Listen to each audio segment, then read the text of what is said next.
Hi, welcome to If I Remember Correctly with Danielle Gates and Ryan Buck. I definitely like you introducing this podcast better. Why? I don't know. It's a friendlier voice to start the podcast. Okay. You're the celebrity. I'm not the celebrity. You've been on camera a lot longer than I have. You do things on stage, live. Yeah, but it's far from a celebrity. I did an open mic last night in front of 6 comics. Yeah, I'm no celebrity. But are people laughing at you or throwing things at you? Because if I was doing something live, people would probably throw things at me. So there's different. Yeah, I think I have notoriety. Notoriety, but and not celebrity. Yeah, I don't know. That's another good topic. Okay, so this episode is going to be about faith. This is the word of the day is faith. And so you were telling me, is that almost that's not the definition of faith, isn't the opposite of fear? No, it's not the definition. That's how you think of faith. When I think of faith, I think of having a belief that an outcome is predetermined and it will support me. So like having faith that, let me think of how to say this. I hope you're going to edit this, all of my pauses. No, you have to. How can I define faith? Faith is the belief in something, like an absolute certainty that something is true, as opposed to hope. Hope is more like a wishing that something is true, but faith is a certainty that something is true. But it's not, though. Okay, so tell me what is faith? Literally, faith is like, I don't have any proof of this, but I feel certain that it is. But feeling certain that something is the case and knowing for sure it's the case are two different things. Knowing is intuition. Knowing is internal. Knowing is having the proof, like seeing something and knowing that this is like these are. So when you say knowing, you have to have a tangible thing. I think to know so that's interesting. So you said pink or purple. Yeah. Right? But not everybody would look at this and say pink or purple. I would look at this and say magenta or fuchsia. Right. Well, my vocabulary limits me from saying that, but you're right. That's magenta. Yeah. But that's a vague example. But no, it's a good example because your life experience, your vocabulary gives you a particular language for this item. Right. And my life experience, my vocabulary. That's a whole different topic than faith. Though, it's not. This was a bad example. This isn't a metaphor. I think it's a great example. Yeah. The fact that this is, a table is that's a knowledge. It might not be. It might be a footrest.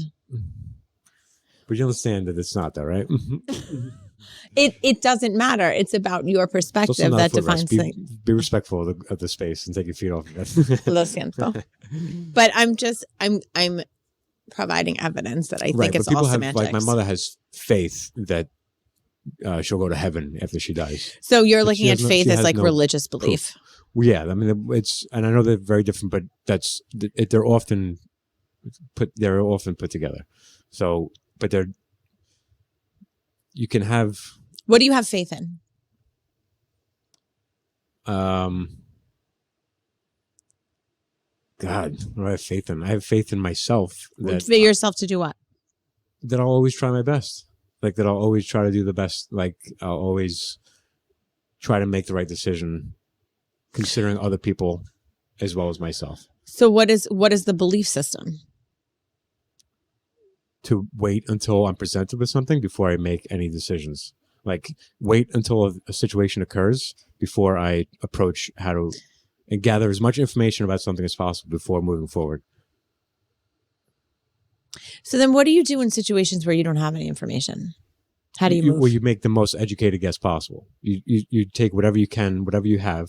I'm not going to, I need to make a decision immediately. I'm not going to say, whoa, no, let me research this first. You make the decision based on, sometimes it's just almost a knee-jerk reaction, but you have to try to make the best decisions possible at every turn. And I've gone through enough. You asked me before if I'm an anxious person, and I'm like the least anxious person. I don't stress things. I don't worry about things that haven't happened yet. Too many things have happened, and everybody tells themselves, even anxious people, they tell themselves this, but it's a matter of practice. Can you put it in practice? People have told us a million times, you worry about all these things and it never happened. But, you just spent there's just endless amounts of sayings about having anxiety and stress and worrying about things that never happen. And, a smarter man would be able to pull these up off the top of his head. But too many things have happened that I have worried about. And then they either work themselves out, or you ignore them and they work themselves out, or you tried to force things and they don't work themselves out. So it's like, it doesn't matter. You can think about things as much as you want, but until you're presented with it's worry about it when you get there. Like I went to Japan. I was a little anxious about going to Japan, like, because the idea of not being able to communicate with people was a little bit, but I would just be like, well, you figure it out. Like, people go to Japan all the time. That, what I think my faith is knowing that, like, people do this all the time. Like, and I'm a smart enough person that if somebody can do it, I can do this. So your faith is proof, I can do this. Proof. Yeah, there's proof. I can do this. Whatever the thing is, I can do this. Is there anything that you think about that you don't have faith that you can do? Oh, yeah, of course. Yeah. I mean. Like what?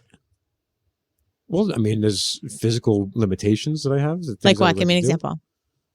Well, I've never been a good runner. Okay, so you don't, but you're a Malcolm Gladwell fan, aren't you? Haven't you read all this? Yeah, I mean, I've read some of his books, but I think that's actually a big deal because you don't read a ton of books, but you've read most of the Malcolm. That's fine. Yeah. But you've listened to a lot of Malcolm Gladwell's books, so you understand the 10,000 hours. So if you actually put your 10,000 hours into running, and plus faith, you might be a runner. If you had the faith or the belief that you were a runner and you put in your 10,000 hours, you could be a runner. No.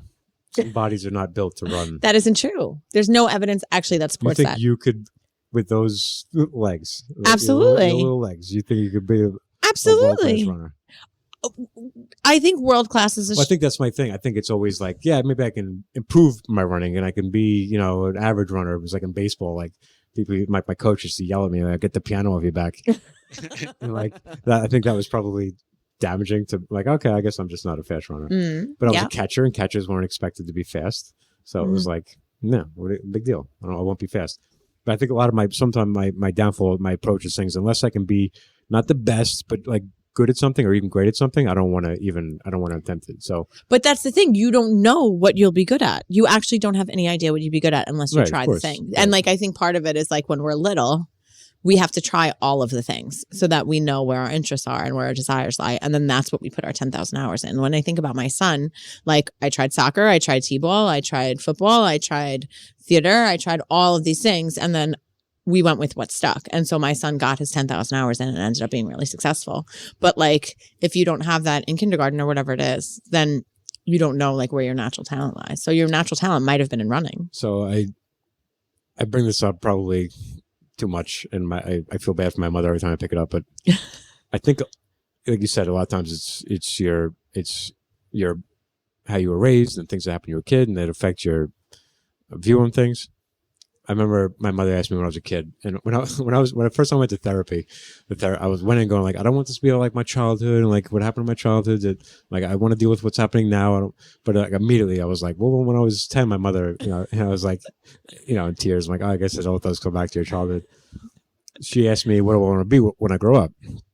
And at the time, like I played Little League. I was good. Like I was one of the good Little League players. And I was like, well, I want to play baseball. I want to play Major League Baseball.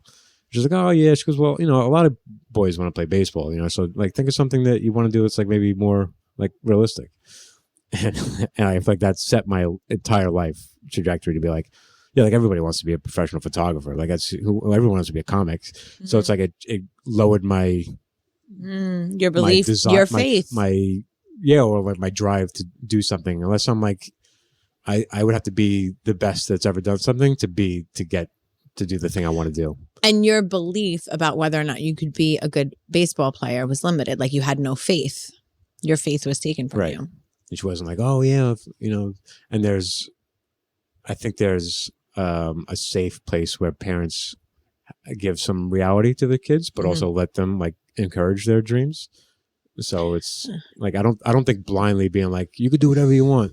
I don't think that's true. And I don't think it's safe to tell a kid. It depends on how old the kid is.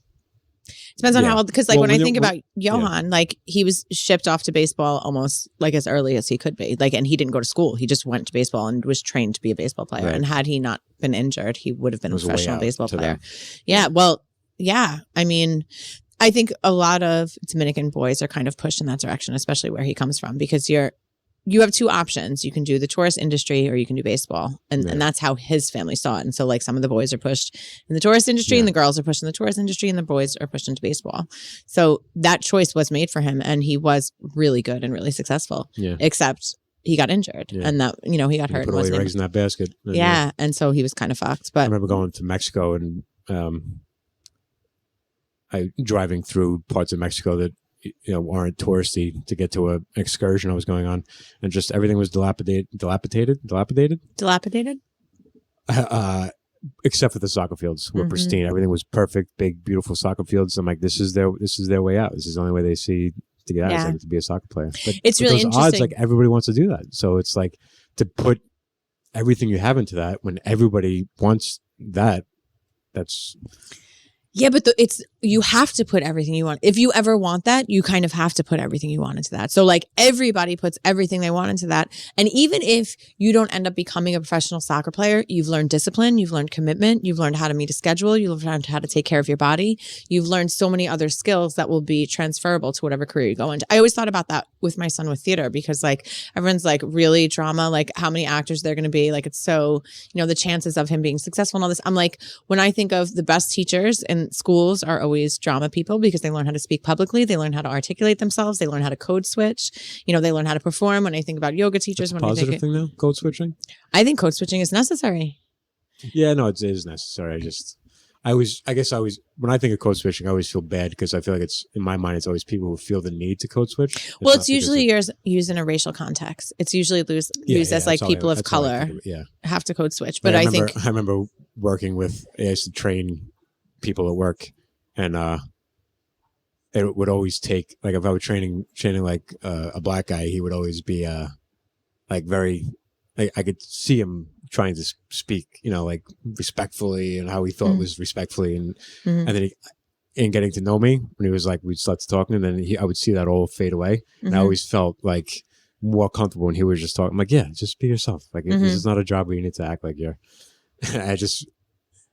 But yeah, they have to like go into certain situations. I feel like they have to be something that they're not. So I would just always hate that. But, so I guess I have a negative. This is a crazy tangent. I think of code switching. I always have a negative thing to it. But yeah, I guess there's. I mean, I think of it as a woman. I mean, I have to definitely. And just also myself, like I'm very, I think most people call me unprofessional because like I kind of just show up as myself in a lot of different situations. And, I have the mouth of a truck driver. I'm like, I make jokes about things that probably you shouldn't make jokes about in professional situations. I'm the worst to have in any meeting, like teacher meetings, the worst. But isn't everybody like that? And everybody's just putting on an act? So like, it's amazing that people, we'll go back to a conversation we had before. People get angry about that, but they're probably angry because they wish that they could just be themselves, and they feel like they're in these handcuffs to be a certain thing, and they're jealous that you're coming in and just do whatever you want. Like it might hold you back at different times. Because, it holds me back. Yeah, but you're still doing it. Well, I just decide that I don't care, and the opportunities that don't allow me to be myself aren't opportunities I want. Because at the end of the day, if I get into a position, or I spend a lot of time in the right rooms, like I'm very lucky in that I have a lot of peers and a lot of colleagues that have lots and lots of resources and huge networks that I'm often invited into. And I often feel very uncomfortable in those spaces because A, I'm representing someone else usually, and B, the life, there's no shared life experience in those rooms. So like I have to look around the room and say, is there anybody who shares my life experience? Because only if you share my life experience will you understand why I'm willing to be vulnerable and open about this thing.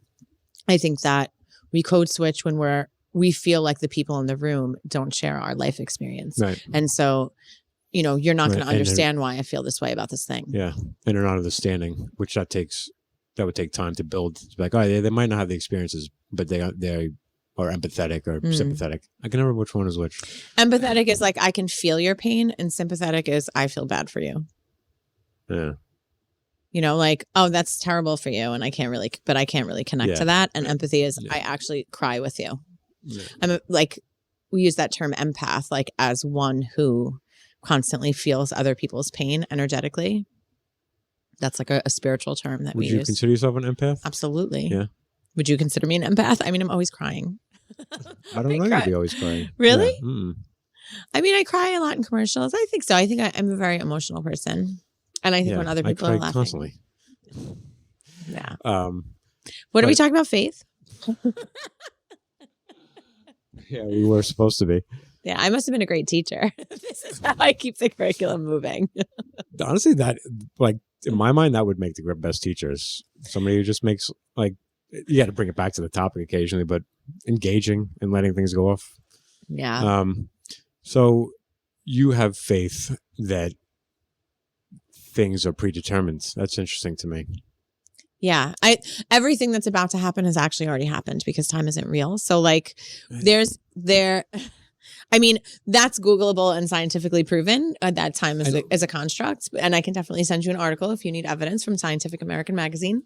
I have sent it to my producer. I've sent it to so many people. Say that, but I don't like. Okay, think about, how do you measure time? I'm not talking about how you measure time. Okay. I'm talking about this thing happened and then that thing happened. In our life, in my life, I said this sentence and now I'm saying this sentence. I said that sentence after I said the sentence before that. That's time to me. So something happening before and after. Yeah. But I'm not talking about like an hour and a minute or, that's all just, that's crazy. But there are also seasons. So it's a matter of like language. Time is to help us communicate. Like those constructs are just to help us communicate. So when you think about, and this gets like metaphysical, but like everything that happens between now and whatever future date you've identified has actually already happened. And we're just having the experience of the thing now in chronology, because our mental consciousness, our brains, we're not capable of consuming it all as it happens. So we biologically process things in a chronological way that allows us physically to process. But the way that things actually move are much faster and much more sophisticated than our human bodies can break down. But we need to talk in human form. Like we live in human form. Yeah, so we don't have the language to explain the things that actually happen. So we use the language that we have at our disposal. Yeah. So when we say, I can't wait for Christmas to come, it's not like, oh, I can't wait to experience the Christmas that already happened. That, I can't wait to experience my 25th Christmas. You know what I mean? It's like, it would it would take more language to do that. So. Yes, it would take and more explanation. So it's just easier for us. It's like the way that our calendar works. Like it actually doesn't make any sense. Of course, yeah. But again, just communication for farmers need to know that it's, spring is on its way. And like, this is how we know how to keep track of all that stuff. So like every piece of corn that has ever grown, has already grown, but they need to harvest it at a certain time. And then they need to pull up this harvest. It's they need to know how to tell time, as we've seen. So I have faith that the harvest is going to I don't know, what's the word? Like the crops are going to be able to be harvested. Like I always have faith. I shouldn't say always. When we live in faith, we live with the understanding that whatever is happening in a particular moment is exactly the way that it's supposed to be. And whatever I take away from this moment is exactly what I'm supposed to take away from it. And that's what helps us be reflective and grow as people. If I spend time in a space where I have faith that something terrible is going to happen, like I know this bad thing is going to happen, I know this bad thing is going to happen, I know this bad thing is going to happen, I'm energetically moving towards that negative outcome. But if I instead have faith that this amazing thing is going to happen, I'm absolutely going to get this job, I'm going to land this partner, I'm going to do whatever it is that I'm trying to do, if I have faith in that, then that energetically is going to bring me closer to that outcome. So faith is the belief that I have the power of God in me and I can create any outcome that I want. Yeah. Like you don't believe at all in the law of attraction or like the ability to manifest things. You just think everything happens like willy nilly. I believe in the law of attraction. You believe in the law of attraction. Oh, that's huge. That's huge. I mean, I'm not that knowledgeable on it to say that I just blindly but I what you're saying about energy, like sometimes I find myself living on Long Island as the minority, liberal thinker or somebody who cares about the arts, somebody who has access to their emotions. Like I feel like I'm the minority where I live, but I keep meeting people on Long Island that I feel like, oh, I didn't know somebody else like you exists nearby. And it's because of the energy. I give out a certain energy and they give out an energy, and you're drawn to somebody, who you feel like, oh, this might be somebody that I feel I'm safe with. And then, so that happens enough to feel like, and then just kind of giving into letting things happen, but being positive about things is better than being negative. Like I know people who are negative and they don't have like they can't get out of their negative funk, but because I'm like, yeah, why would you? Like if you approach everything like it sucks and nobody wants to be around somebody who's negative, like people would prefer to be around people who are positive, funny but positive. It's hard to be funny and positive. That's an interesting. What was the guy dynamic. who you mentioned the other day? Todd Glass. Todd Glass. I watched him last night. He happened to randomly be on an old episode of Kimmel. I recorded it to see if that was him. He used to do Kimmel a lot. Yeah. Did he do the watermelon bit? It was very weird. What I watched was very weird. I'm going to share it with you. He's a bizarre guy, but I'll send you some stuff that's less weird. But he does some pretty wild stuff. Just like being. I'm somebody who tries to be funny, and it's I'm critical. But if you're being critical of something but being funny, to me, then you're not being a negative person. You're being. Like I did a joke last night about how dating is hard. What a groundbreaking statement. Revelatory. Yeah. It's just how in your 40s.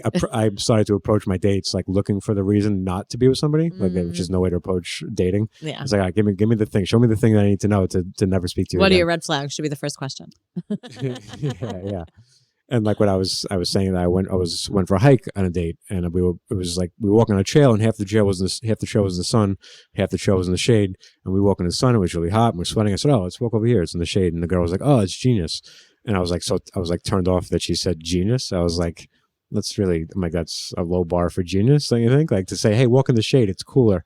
And I'm like you leapfrogged over like just normal behavior. It went from we were being stupid before, now we're just being regular people. I said there's nothing genius about this. So it's like I'm being critical of this person. But it was, and I like on the date, and this is actually somebody like I called her out for that, but we laughed about it. Like I made fun of her for saying that, but lightheartedly, and she laughed at herself. And obviously, I know the people who throw around the word genius, comedically. But like, if you can point something out and laugh about it, then you're not a negative person. You're being fun, at least. But if the person is like, "Oh, I can't stand," I was telling another story about waiting online. Went to a carnival and waiting online, and people were cutting. And but I was trying not to be the guy who's like getting worried about people cutting. Like, just it's no big deal. But inside, I was like, people, prevent people from cutting us. But I was being fun about it. So it's like, yeah, you can be negative. You can have a negative point of view, but be fun about it. Then you're not a negative person. Like the humor takes away from the drain of, like, you don't want to be a drain on somebody. Energy vampire. The energy vampire. We call them energy vampires. Like they come into a space and they just suck all the joy. Yeah. Did you ever see What We Do in the Shadows? The show? No. So it's a show about a house full of vampires living on Staten Island. That's where they should live. It's like it's hilarious. But they're all like 100-year-old vampires, and they go out at night, and but they have one of the vampires lives in the house. He's an energy vampire. And he just like works in an office, and he just sucks people's energy. Very funny. I kind of need to see this. Energy vampires are real. I really struggle with energy vampires because I'm someone who is positive all the time, and I really love to like bring joy and like make jokes. See, that brings us back to the toxic positivity.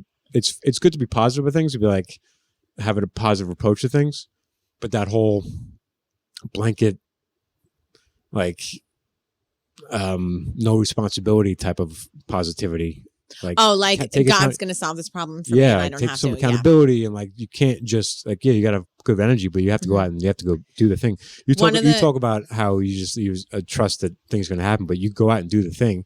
You just credit that to like, I need to show up to get the things that I expect are going to happen anyway. So that's the meme. It's like you can't just pray for the bus. You also have to run for the bus. Like you pray and you run. You don't. If you just pray for the bus. I know Kerry Washington said it, but I don't know if she's the original person that said it. I think it's actually a much older statement. But I know the meme that was shared was Kerry Washington. There's an old joke. It's not even really a joke, but it's about a guy who was in a storm and his house is being flooded, and he's on the roof and he's praying for help, and then a boat comes by and says, "Oh, come in the boat." He goes, "That's okay. I prayed to help. God's going to send help." And then a helicopter comes by and they lower the rope. "Oh, get on." He goes, "No, it's okay. I prayed for help. God's going to send help." And then a third option, whatever. And the guy dies. And he gets to heaven and he asks God, he goes, "What happened?" I thought he spoke. He goes, "Yeah, I said a boat. I said a helicopter."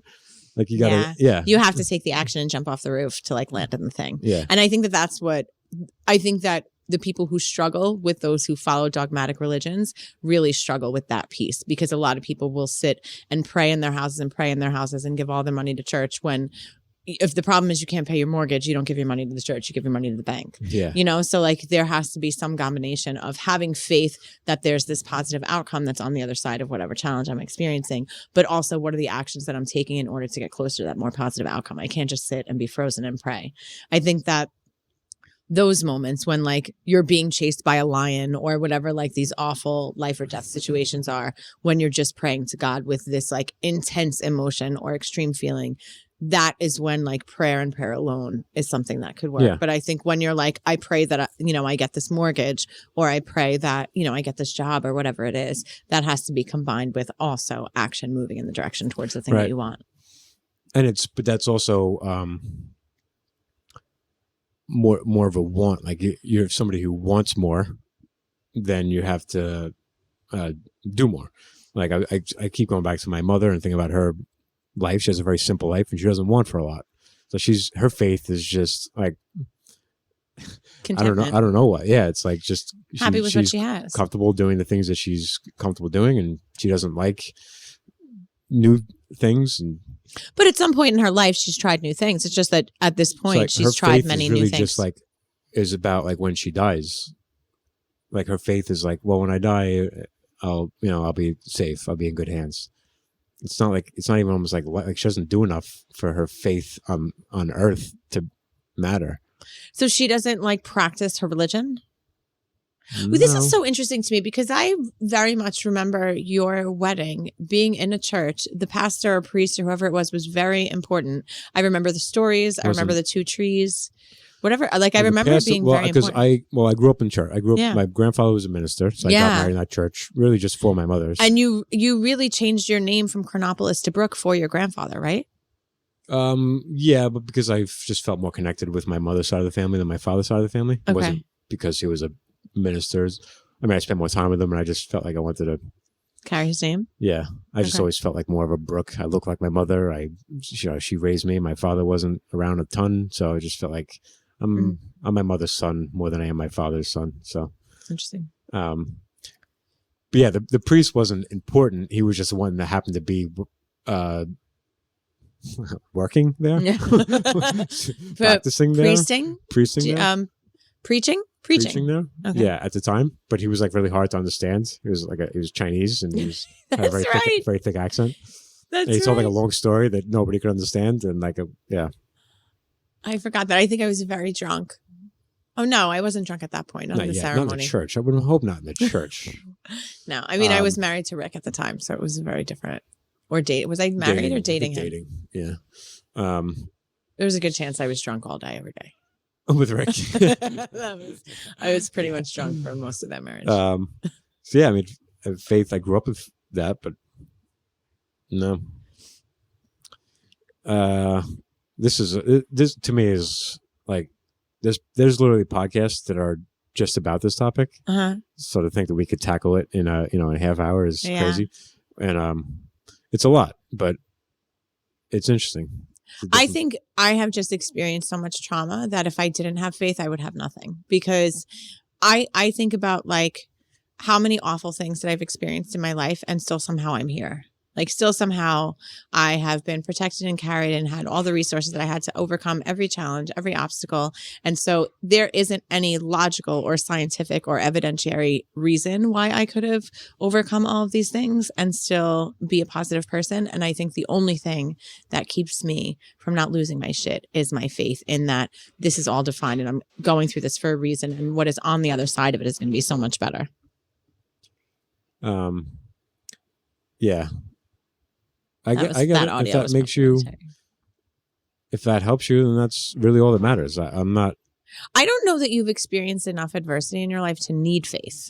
I think that might also be a part of it. It's like people who have had less trauma. I'm not saying that your life has been cake, but I'm just saying people who have less trauma in their lives. Pretty good. Yeah, compatible. Thank you for that. I never want to make assumptions about people's life experience and how they experience it. But I've had tough times, but all in all, it's I'm killing it. Been a cakewalk.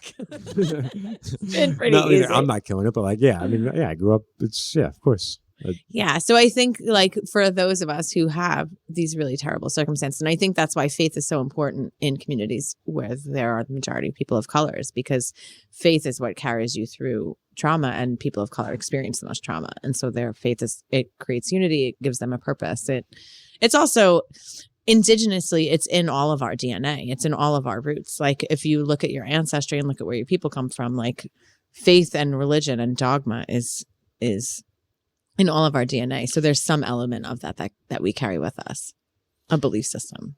I mean, your grandfather's a minister. So like in your blood, God is in your blood, literally. Yeah, but he was just like, you say you were close with him. To me, that's all just like they were all indoctrination.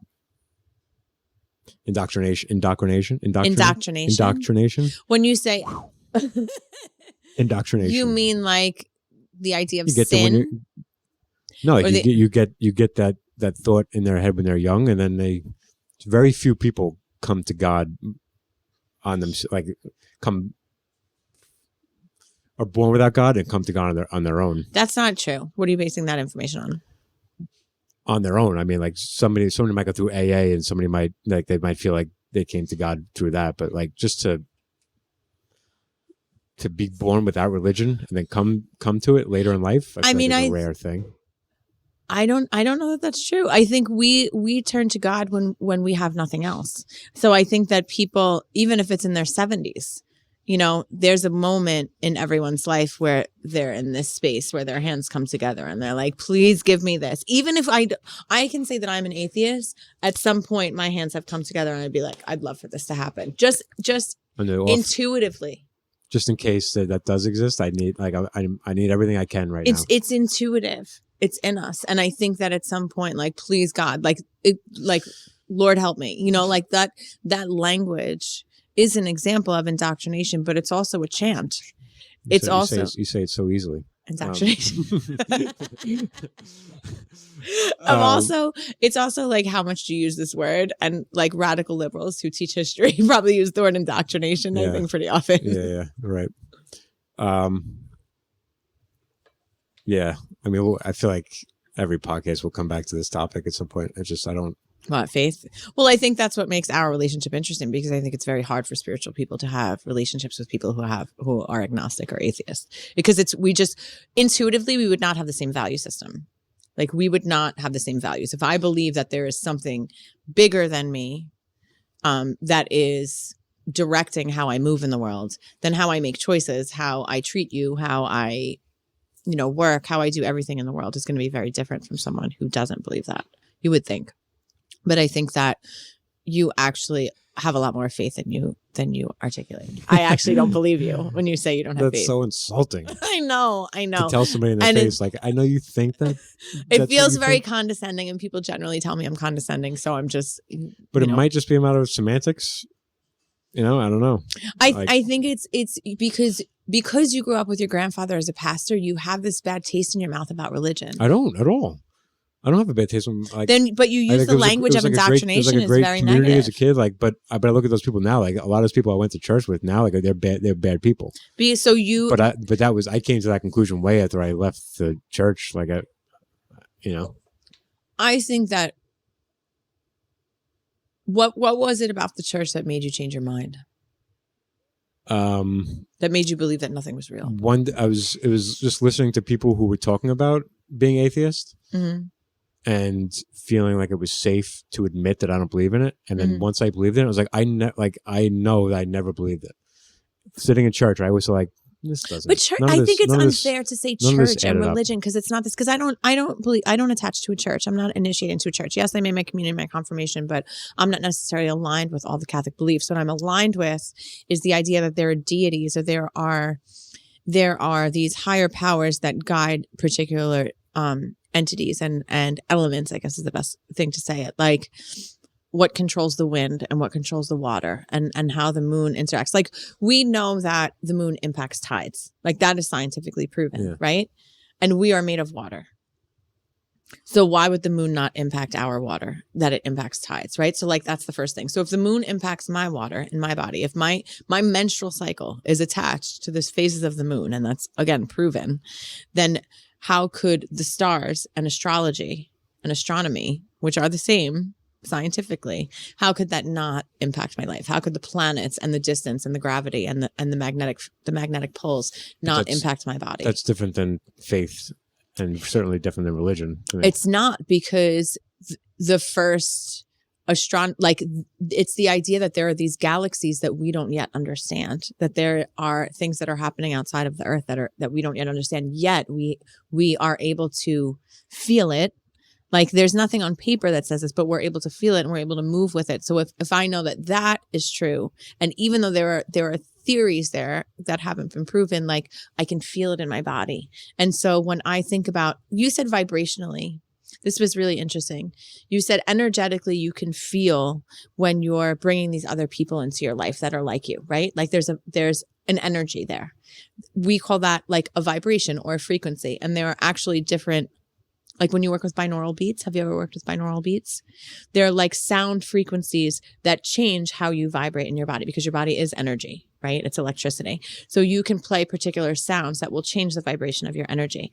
And once I get my energy from here to here, and I'm vibrating here, what I'm attracting is more people who are vibrating here. So like, that's an energetic thing. But there's also context clues and like physical hints as to why I'm drawn to certain people, you know, if they're dressed a certain way, or like, that I mean, like okay. I mean, it's just being open to it, but then I think that there are lots of white bald guys who dress like this who are MAGA guys.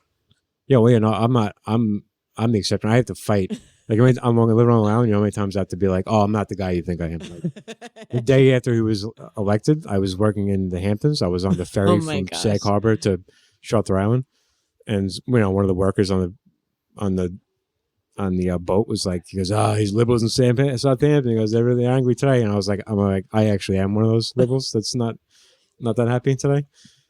So yeah, I give off, but that's also while I'm working and I'm in work clothes with boots. So it's like, I think I try to, you know, I have probably too much open of a shirt. You know, I think to separate myself, like I try to separate myself as much as possible. Yeah, graphic tees help. I know you wear a lot of graphic hoodies so that everybody knows exactly what side you're on. Yeah, I can put like a rapper's name on my chest so they'd be like, "Oh, he likes black people, this guy." And I was handed a bald head. I don't choose to have this bald head.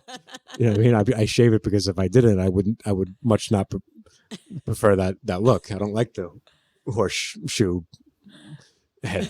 You know what I mean? Who do I know who does that? I feel like I know. Purposely grows like that. Yeah, like they just won't let go. Yeah, I could wear a hat, but I don't like hats. Yeah, and like I have this to, you know, to let people know you don't have a disease, that it's not like you're not missing hair. Yeah. Yeah, I don't know. So I think about that a lot. How like none of my look is like what I want. It's like I'm trying to make the best of what I was given. Yeah. Yeah. I get it. Faith.